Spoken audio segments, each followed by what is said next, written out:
We're here with new linebackers coach Rod Wilson. Coach, just how's the transition been for you personally, coming back to your home state and being part of the Gamecock football It's program? been a little hectic with the COVID, and I came in and probably had 3 weeks in the office, and then ended up going into quarantine for lockdown. So, I mean, it's been a little hectic, but it's kind of been good, so to say, because it gave me a chance to kind of study the playbook, get to learn a little bit better. The hard part was I wasn't around the coaches that been here that could help me with it, and just building that relationship with the players, having to do it virtually, that's totally different. I'm an old country guy. I like to be face-to-face, shake your hand, do that stuff, and couldn't do it. But other than that, I mean, it's been okay. How much has Columbia changed and just the program overall since you played here? A lot. I mean, we didn't have this. I tell the guys all the time, man, you spoiled. They're blessed right now. The program is up and going right now, and it's good to see. Even the campus. The campus is growing, and a lot of renovations. I walked through it a couple of weeks ago, and it's been good. Defensively, there's some new coaches. You're one of them, Coach Rocker. Just how have you guys gelled with everyone on the staff so far? Pretty good. Pretty good. This is a fun staff. A lot of good coaches on the staff. I'm blessed to be here.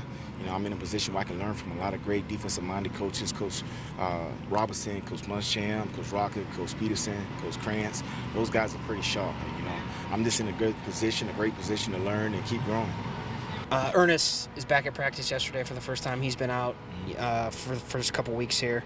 Just how has that helped some of the other guys maybe step up in his absence? Next man up. We moved Damani Staley to Mike. He hadn't been playing it before. This is his first time playing it. He started getting adjusted to it, and he's been doing a good job. The more reps he got, the more opportunities he get up there to communicate with the guys, get tight call set and all that good stuff. He's been doing a good job. He's playing faster every rep he gets. So it's been good to see him out there. With COVID times, man, you never know. We could have a guy down, next man up, and that's kind of been our whole mentality right now. Everybody has to know their position in that room, the Mike, Sam, and Will. Ernest, like I just mentioned, this is his second day back out there. Have you already seen his vocal leadership out there on the field? He likes to do a lot of talking out there when he's playing. It's good to have him out there. He brought a lot of energy out here the first day out here. He was happy to be back. It's like a kid in the candy store. It was a joy to have him back out there. What have you seen from him, maybe watching some film from games last year, and what excites you about him going into the season? He's an intelligent player. He's a very intelligent player. He can get everybody lined up. He knows the system. He knows where everybody's supposed to be, and that's what you want in a Mike linebacker. You want to be able to get everybody lined up and don't worry about what call it is. He'll get it done for you. Sherrod Green's played a lot of football here the last couple of years. Coach has mentioned him a couple times as kind of a guy that stood out in some practices. Just what is the progress you've seen there with him? It's been good. Sherrod just needs to continue to be consistent. He has a certain skill level, and that's his speed. And Sherrod can run. If he plays with that skill level all the time, then Sherrod can be a good player. You mentioned Damani kind of stepping up in Ernest's absence a little bit and having to be more of a vocal guy, and Coach mentioned a few times him not being super vocal in the past. What did you see from him when Ernest was out and his vocal leadership? Well, when you're at that Mike spot, you got to talk. You have to. And he's kind of been thrust into it, being pushed to be a little bit more vocal and communicating, and he's starting to get it more and more as more reps he got throughout the camp, and it was good to see. Mo Kaba is a freshman coming in who came off an ACL injury last year. A lot of talent. Another guy that Coach has mentioned is looking good out there in a few practices. What have you seen from him so far? He's got to continue to grow, slow it down in his mind. Me and him always talk about that. Slow it down in your mind so you can play faster. Once Mo really get a whole grasp of everything, he can play faster downhill. Starting to trust his knee a little bit more, and when he get a hang of that, he'll be good to go.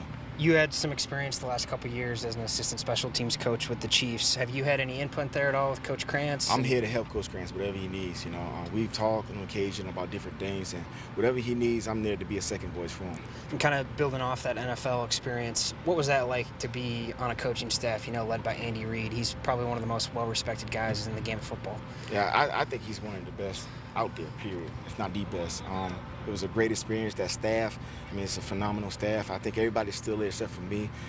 I'm looking forward to watching them tonight against the Texans. You got a prediction for the game? Chiefs. I can't go against them.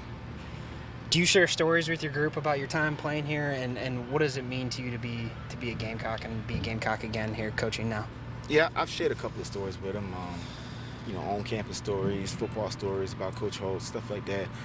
But it's a blessing, man, to be home. I'm an hour and a half from my hometown, Cross.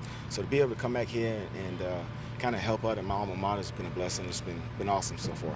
Recruiting, is obviously something you don't really have to do in the NFL.